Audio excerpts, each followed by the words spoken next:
What's up, everyone? Yes, we have another video that superseded the video of me talking about my projects, but it kind of had to. I mean, this video is going to talk about Ross Ulbricht and basically how he was granted a full and unconditional pardon by President Trump, a decision that definitely reignited some discussions about the controversial case to begin with. And for those of you living under a rock, he was basically the founder of one of the first darknet markets that accepted crypto, Silk Road.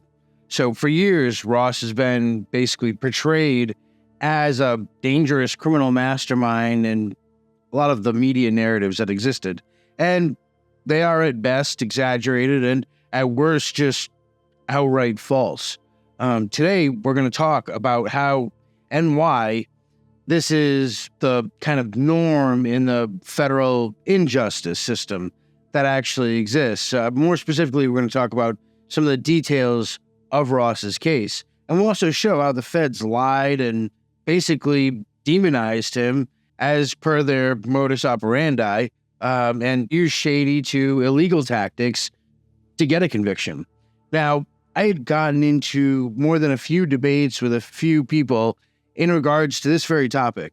His pardon, in my opinion, isn't a victory just for him, but also a call to kind of re-examine the blatant inaccuracies that kind of shape sentencing federally and the public's perception of him as a whole.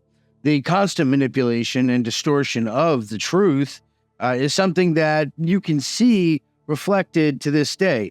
And that's not just by the mainstream media when they discuss cybercrime or in movies. When you see various cyber criminals who in the movie are labeled as hackers, even though hacking is not something that happens only on a computer, or the fact that hacking really has nothing to do with financial gain, but rather exploration and learning. And that's the definition of hacking that I grew up with in IRCs and kind of very old school mindsets, if you will. And that, in fact, there is really nothing criminal about hacking in general. Now, I'm getting distracted, so I'm going to kind of refocus because I'm going to start getting on a rant. But the Silk Road, again, just to recap real quick, was a pioneering marketplace. It was one of the first darknet markets that used cryptocurrency. It wasn't the actual first darknet market, which is something a lot of people get confused and screw up, but it was the first to use crypto. It was founded by Ross as an experiment in economic freedom and privacy. The agorist in me absolutely loves this, and it's why to this day that I think voluntary exchange and voluntary transactions should be the way of life normally for everyone. Ross's intentions and his personal character have constantly been distorted and manipulated. Now, aside from just looking at Ross and the fact that he got this pardon, I also wanted to really examine the actual issues and lies that people still believe to this day. There's a big misunderstanding that has overshadowed him and his case, including the baseless hitman thing, the fact that he had some plea deal, which is not true at all, and the policies of Silk Road. Now, you can go and read all of this for yourself on the Free Ross website or look up documents on Pacer that verify all these things. By clearing up these misconceptions, we aim to bring focus back to the bigger issues, right, that are actually raised by his case, which are judicial overreach, sentencing disparity, and the misuse of unproven allegations to justify very, very extreme punishments. Now, keep in mind, what happened with him can easily happen to you, unless every 2 years you go through and read the 20,000 pages of legislation that are related to federal laws that are actually passed. You don't actually know the law. And I doubt you do. I know I don't, and I know no lawyer I have ever met has, and I've had a few lawyers. I doubt anyone knows all the current laws, including Congress, who exempts themselves from a lot of them. Now, people every day are railroaded in the federal system. Judges levy absolutely insane, ridiculous sentences, a lot of the times for victimless crimes. The vast majority of federal inmates are not locked up for being murderers or kingpins or, SA or national security. In fact, the overwhelming majority of them are actually there because of things like draconian drug laws that exist. And that's no different in Ross's case. One of the most sensational and damning claims that I've seen leveled against him personally was the accusation that he hired a hitman to harm individuals. This specifically remained a prime example of misinformation used to vilify Ross in the public eye and justify his disproportionate sentence. It worked so well that a few months ago, when I made a video about Ross and the potential for Trump to actually let him go, people were actually parroting this same nonsense in the comments. First thing I would point to is that there was no conviction on murder for hire charges. Ross was never actually convicted of that. Ross was indicted in Maryland on a single murder for hire charge, but that charge was ultimately dismissed following his conviction in New York for operating Silk Road Marketplace. Importantly, the New York trial didn't formally include charges related to murder for hire. Instead, these allegations were actually introduced during the sentencing, not the trial, as uncharged conduct. So, what is uncharged conduct, and how can it be used? Uncharged conduct basically points to allegations or accusations of criminal behavior that are not actually formally charged or proven in court, but are nonetheless introduced during your sentencing. The conduct hasn't been subject to things like, the constitutional safeguards of a trial. This is things like such as the right to confront witnesses or present evidence or be judged by a jury when that's your choice, to have a jury trial. Yet judges can, and a lot of the times do, use uncharged conduct to justify super harsh sentences. Now, Ross isn't alone in this. Many people in feds absolutely experience this, to a point where a lot of people, when you meet in feds, you're like, oh, you went to trial? Like, you look at them like they're nuts. So if we look at how the federal government actually uses uncharged conduct, we understand that in the federal system, it's basically often introduced during the sentencing phase under United States sentencing guidelines, which means you really don't have time to prepare for it, right? It's sentencing. This isn't the actual trial. But this allows judges to consider massive swaths, broad ranges of information. Now, here's how it actually works. First, charges get introduced. And at that point, the prosecutors may bring up uncharged allegations like additional crimes or bad acts, bad behaviors, prior acts, prior indictments that were dismissed. And all of this is during sentencing. These allegations can include evidence from completely unrelated investigations, again, or ones that are just dismissed, like if you have found innocent. So stuff you were found not guilty of can be a reason for you to get additional time. And this is exactly what happened in this case. And I know this sounds insane, but this is the actual system. The bad thing about this is that it absolutely requires a way lower burden of proof, as in not one at all, in a trial. Guilt has to be proven beyond a reasonable doubt, or it's supposed to. However, for sentencing purposes, the standard is preponderance of the evidence, which is like a more likely than not, yeah, he probably did it. They say it's like, the standard is like 51% certainty, but good luck with that. Articulate that to me. Explain that statistic to me. This is completely subjective, and the judge doesn't have any way to actually show certainty. This significantly lowers the bar for introducing potentially really harmful claims. And that's what happened in this case. Judges can use this information to impose extremely harsh sentences, even though the allegations were never even subject to a jury's trial or proven beyond any kind of reasonable doubt. So why this practice is actually problematic. I mean, there are a couple of simple reasons why this is an issue, right? A couple simple ones right off the bat are, I would constantly argue that the justice system is typically more criminal than the actual criminals that they prosecute. And this is due to the amount of premeditation and these kinds of processes that exist, and open participation in this kind of unconstitutional conduct. For example, uncharged conduct, this is one thing, by the way, undermines the foundational principles of due process and fairness. And I know that sounds like lawyer speak, but basically it totally circumvents the Sixth Amendment. Now, the Sixth Amendment, for you that don't know, guarantees the right to a jury trial.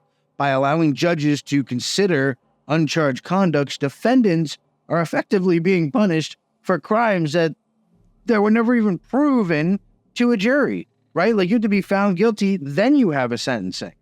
In this case, you're being sentenced for something that you weren't found guilty of.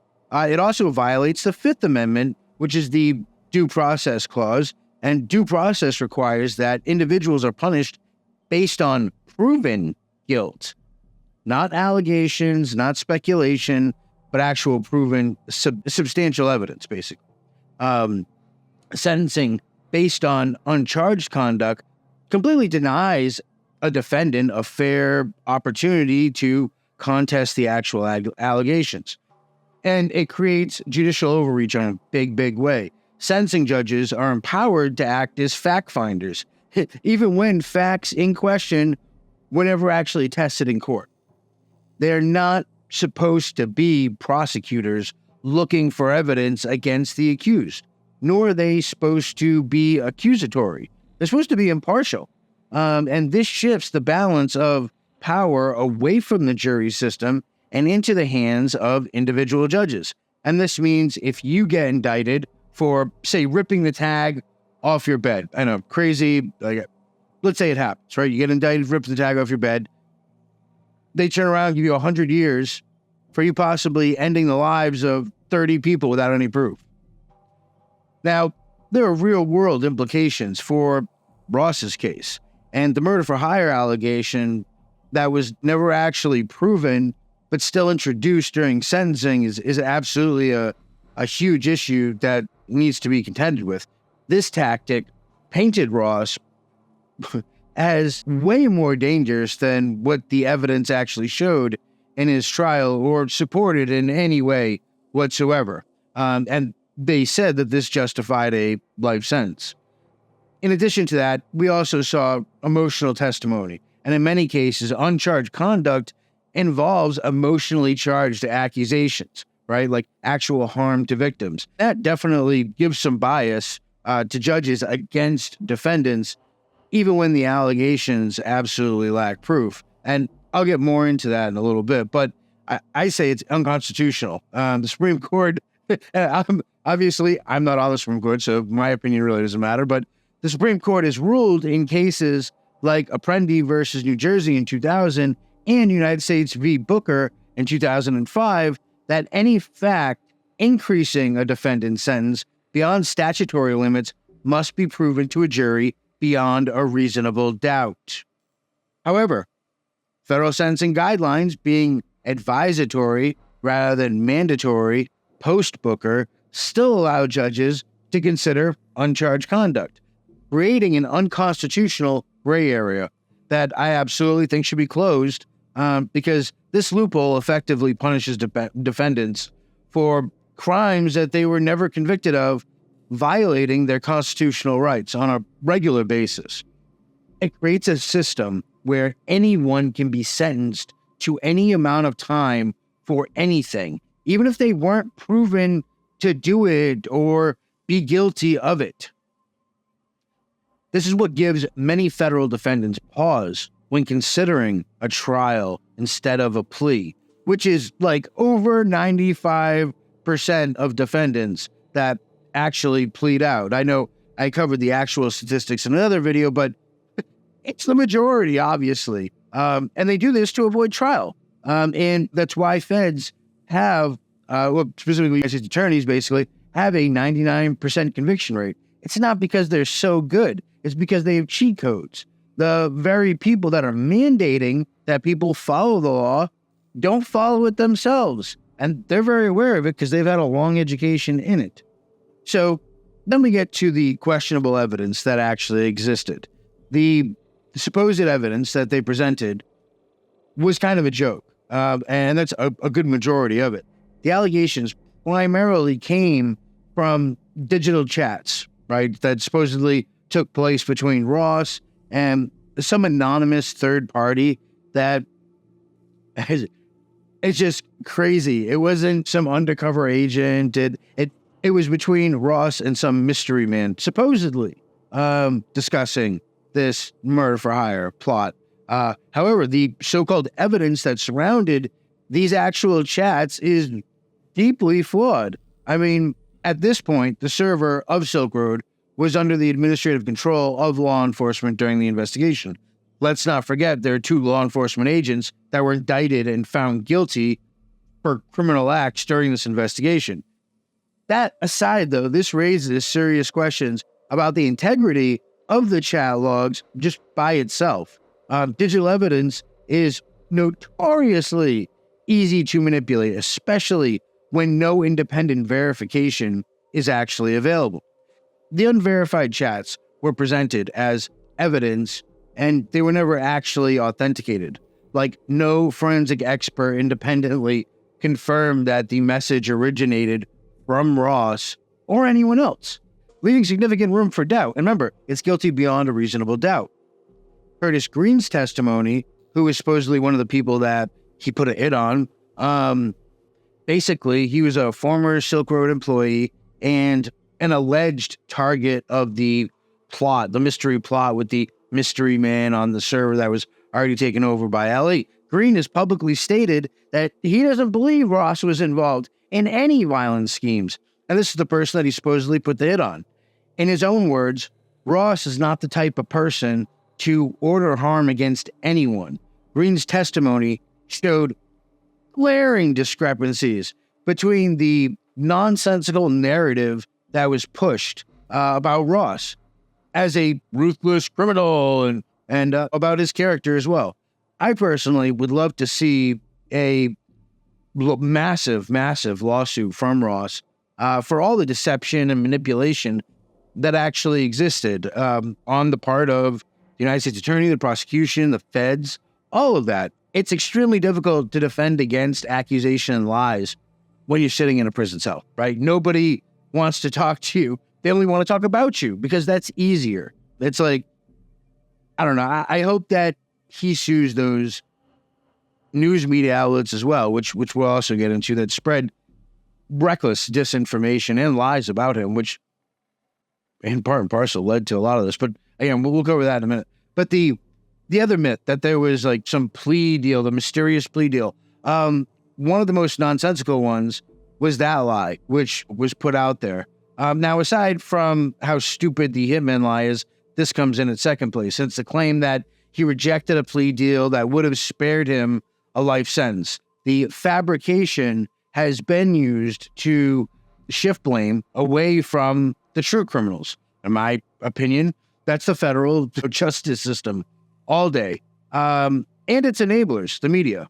Now, all federal cases are published publicly, and it leads to many media lies and misinformation. The DOJ loves press releases. They do it for almost every case. Now, from the very beginning, the mainstream media outlets have acted as willing co-conspirators with the federal government, peddling the story that Ross turned down a generous plea bargain out of arrogance or stubbornness. And here's the truth. No actual evidence of this plea deal exists. Not a single document has been produced to substantiate this claim that's been made. Plea deals are a matter of record and would appear on PACEIT, yet no record exists. If this plea deal was real, why hasn't the media or the government shown us the actual documents? And I would say that's because it's a lie. It's pretty simple. Ross's legal team has confirmed repeatedly that prosecutors never actually offered him a deal to begin with. And this is not surprising when you actually consider the fact that the federal justice system wanted Ross to serve as a cautionary tale. By refusing to negotiate, putting out nonsense like that, they ensured that he faced the absolute maximum punishment that he could. And that's regardless of the facts of the case. Let's not forget the numbers that actually expose the system's true nature. Nearly 98% of federal criminal cases are actually resolved through plea bargains. People don't actually want to do that, but the government uses the threat of impossibly long sentences to coerce defendants into pleading guilty to long sentences, just not crazy long, stacking the deck against anyone who decides to go to trial. And I know what that's like. Like, the maximum for each count of my 10-count indictment was 20 years, and that's per charge, right? So if you added it all up, it's like the ultimate max of all those 10 counts, it'd be like 200 years. That's exactly the type of disposition that they want you in. So when they offer a plea deal of 9 years, you don't tell them to get you jump at it, because it seems like so much less time. Like, unlike Ross, though, this is what I did. I accepted the plea deal for 9 years. And that was in exchange for not going for a Franks hearing to prove that all the evidence that the United States basically had obtained was done so illegally, based off packages that a rogue United States postal inspector actually opened, then used as a reason for applying for a federal search warrant. But anyways, I digress. This isn't about my case, but my point is there are similarities for every case, because this is how they operate. This is the modus operandi of the feds. This is how they get people to sign up to do time, right? Now, basically, with Ross's case, it's a great example of what happens when someone resists that coercion. The system retaliates and basically has unrestrained vengeance. And there's a guy who, nonviolent crime, gets a life sentence. Makes no sense. Anyways, the real criminals, in my opinion, are the federal justice system, because it's not designed to deliver justice. It's a rigged game that basically serves power, not fairness. Prosecutors, for example, wield unchecked authority using fear, coercion, and intimidation to force outcomes that suit their agenda. The system operates more like an organized criminal enterprise than a legitimate mechanism of justice. Take asset forfeiture, for example. The government seizes money or property under the flimsiest of accusations and then tells defendants, hey, prove it wasn't obtained legally.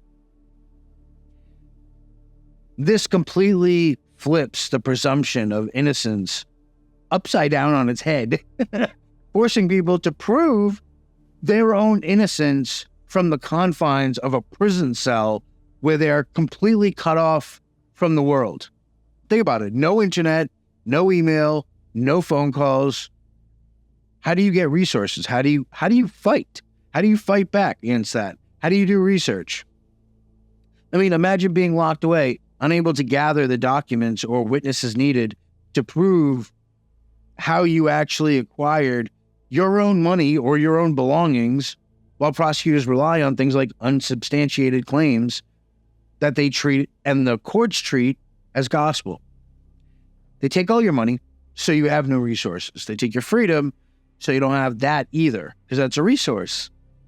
While the United States attorney has basically unlimited budgets, right? And multiple federal agencies to come at you with constantly. Ross's case epitomizes, basically, this abuse of power. Now, his refusal to bow to a system built on coercion and intimidation result in deliberate denial of any opportunity to negotiate. That's how it works. Oh, you don't want to take the deal we offered? Okay, cool. And they destroy you. Prosecutors didn't just want a conviction at the end, right? They wanted to send a message, and they wanted to destroy him. It's kind of like in Godfather when they put the severed horse head in the guy's bed, and Ross wasn't offered a plea deal, not because his case didn't merit one, because it did, but because the government wanted to make an example out of him. It costs a lot of money to go to trial federally, and almost all the time, they don't want to have to risk losing. So that's why these plea deals are another reason why they're so popular. But they ensured he would face the harshest possible sentence, regardless of the facts.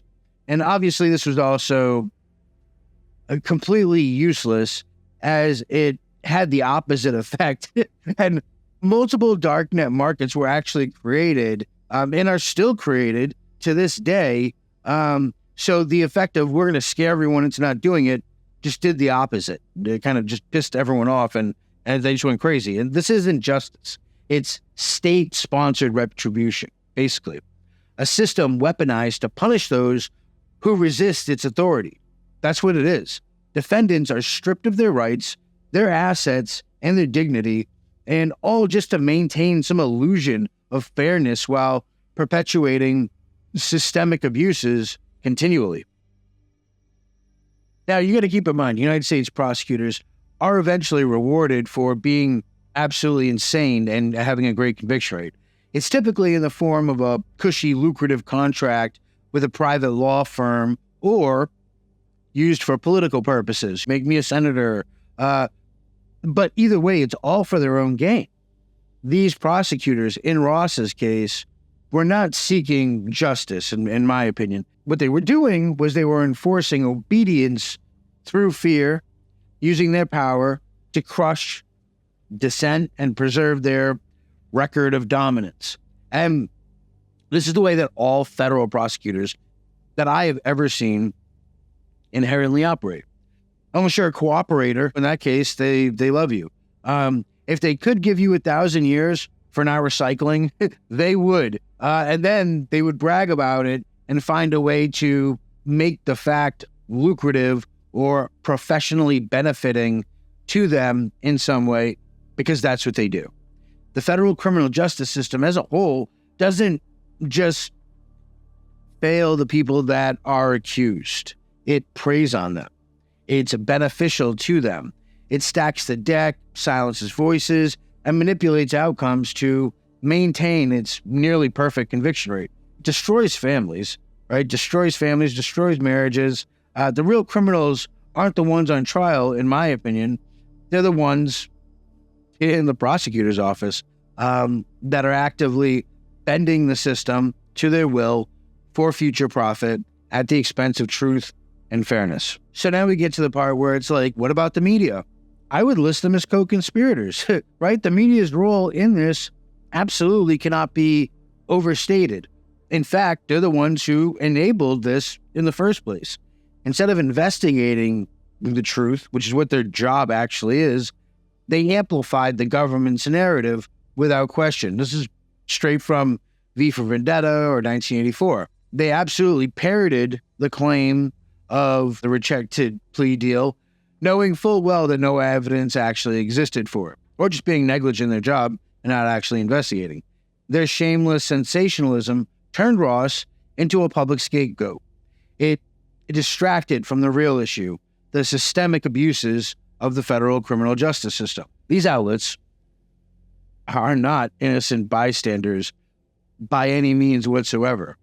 They made money on all of this by refusing to scrutinize the government's actions, which could be argued it's their job if you're an investigative journalist. They became active participants in the character assassination of Ross. They sold lies to the public, ensuring that Ross was condemned in a court of public opinion, if you will, before he even set foot in an actual courtroom.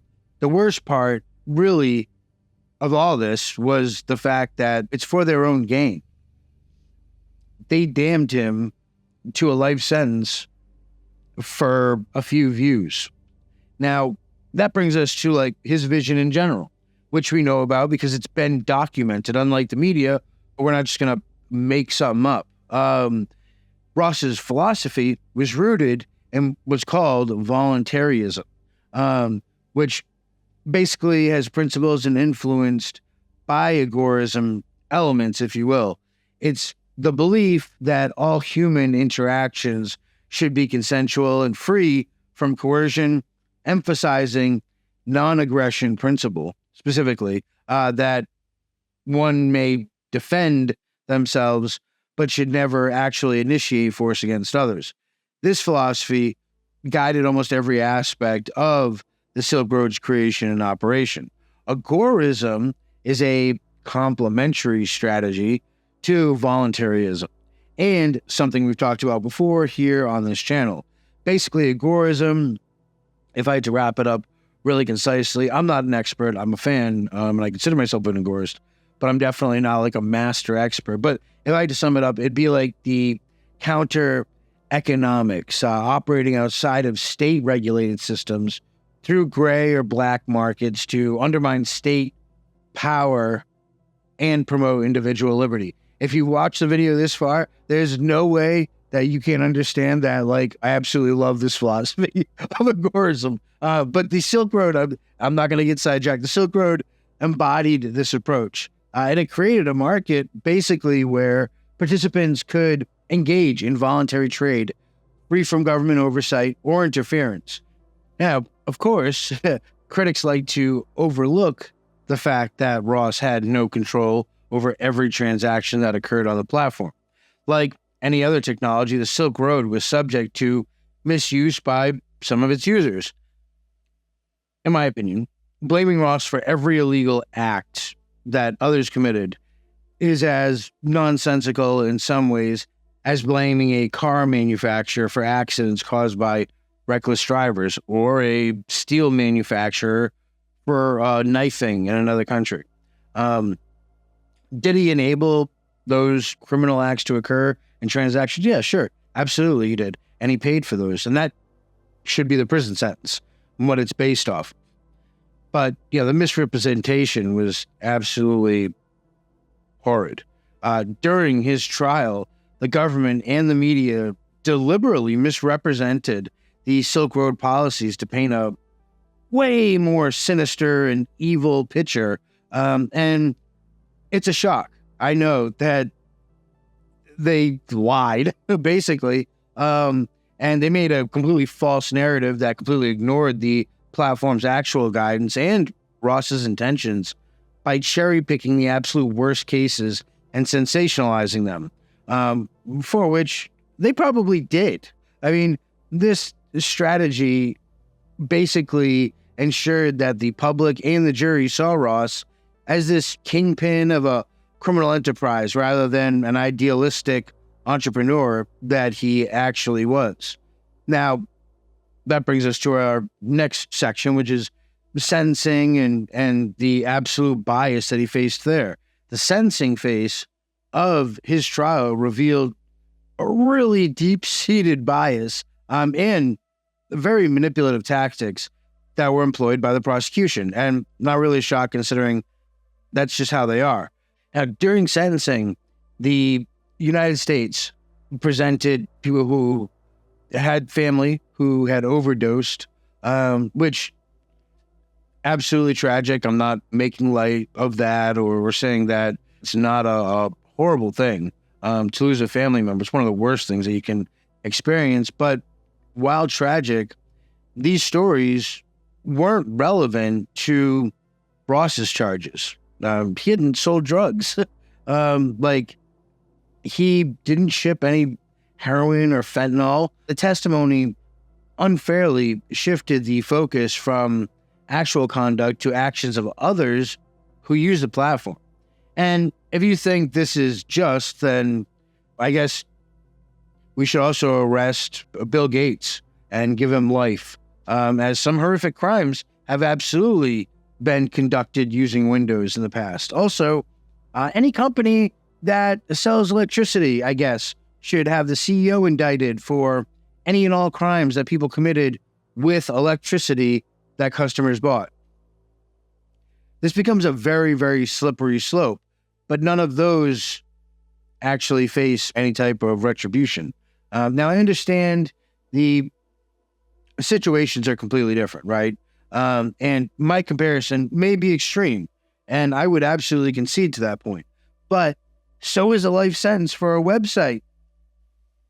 Like, drug trafficking, by and large, is a consensual crime, unlike any other crime that you can actually mention. Like, go ahead. I would love to see, like, in the comments, if you can think of another one, another crime that exists that's voluntary and consensual between both parties. I'd love to hear it. The prosecution also leveraged the unproven murder for hire allegations, which we talked about earlier, despite the fact that Ross was never actually found guilty of any of those charges, and they were actually dropped. The unsubstantiated claims were used to paint Ross as a violent criminal, and a characterization that had absolutely no basis in things like reality or evidence that were actually presented at his trial. They were completely fictitious, and this kind of tactic exploited the court's emotions, and all of this basically ensured that he would be sentenced to something that was far beyond what a normal person would be sentenced for running a site that enabled transactions of narcotic transactions, basically. And that's when we get to the appellate court and the manipulative tactics that are employed during Ross's sentencing didn't go unnoticed. There's a judge named Gerald Lynch of the Second Circuit Court of Appeals who expressed very serious concerns about the fairness and proportionality of a life sentence in this case. And he did this in his dissenting opinion, which anyone can read. Judge Lynch basically highlighted how the inclusion of uncharged crimes and emotionally charged testimony distorted the sentencing process. So this isn't just like my opinion. This is an appellate judge's opinion. He questioned whether these kind of tactics were consistent with the principles of justice and fairness. Unfortunately, that's all he did. Like, he didn't do anything else. He just kind of questioned it. Despite the criticism, the appellate court actually upheld Ross's sentence, which definitely, in my opinion, set a very dangerous precedent for all future cases. The use of uncharged crimes and emotional appeals in sentencing by people that aren't really related to your case directly is absolutely insane. It absolutely undermines the integrity of this quote-unquote justice system and allows prosecutors to bypass the safeguards that are designed to protect all different defendants from arbitrary and very excessive punishment. The sentencing phase of his trial was a master class, basically, in manipulation that leveraged the uncharged crimes and emotional testimony to secure an extreme and completely unjust punishment. And I have no doubt that young federal prosecutors for years to come will study these tactics employed and replicate them, which is probably one of the saddest things, is because once this happens, like an echo chamber. But Ross was absolutely railroaded, and that's plain and simple.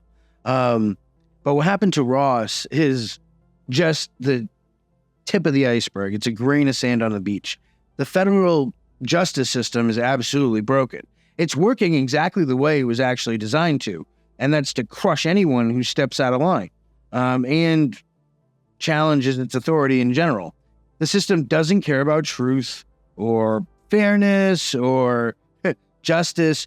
It cares exclusively about power, control, and making examples out of people like Ross or anyone who steps out of line. And that includes you. And it doesn't stop with the sentencing. Now, once they've got you in their grip, right, with a legal court order, the BOP, or Bureau of Prisons, this is the federal prison system, takes over. And it absolutely personifies and perfects the art of dehumanization. The BOP isn't about rehabilitation or public safety or any of that nonsense. It's about domination. It's about bureaucracy that thrives on making inmates powerless and invisible. They basically bury you under arbitrary rules and endless red tape, keeping you cut off from your loved ones. They're masters at destroying families and the outside world.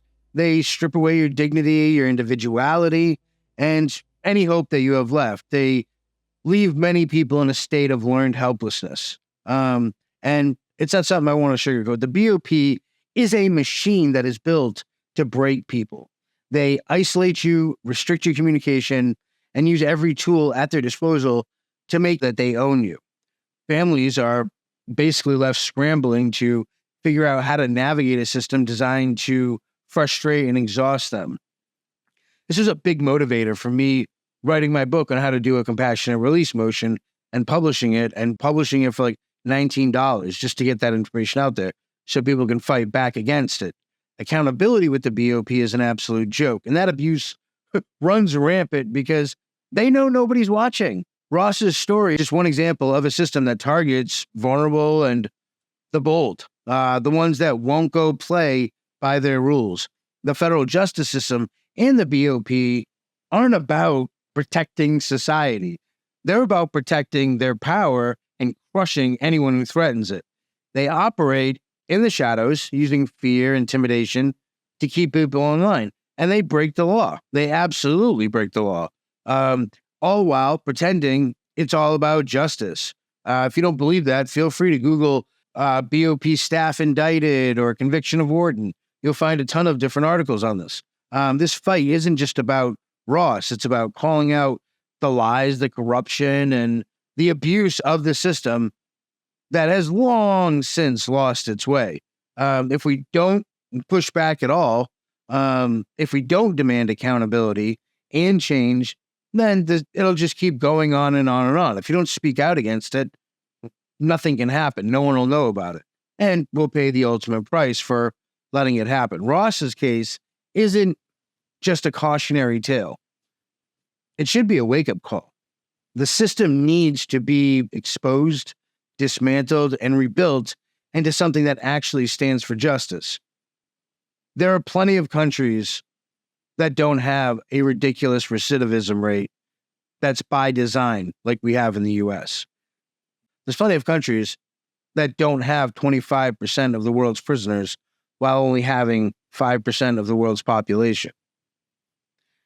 There's plenty of countries that don't give people life sentences for stealing a jacket or a cookie or a VHS tape. Yes, those are real cases. Google them. This is the issue that we face. And Ross's case was a very public case that I hope brings light to some of these horrific situations that you'll find throughout the federal prison system in general. In any case, thank you for watching to the end if you made it this far, and I'll see you in the next video.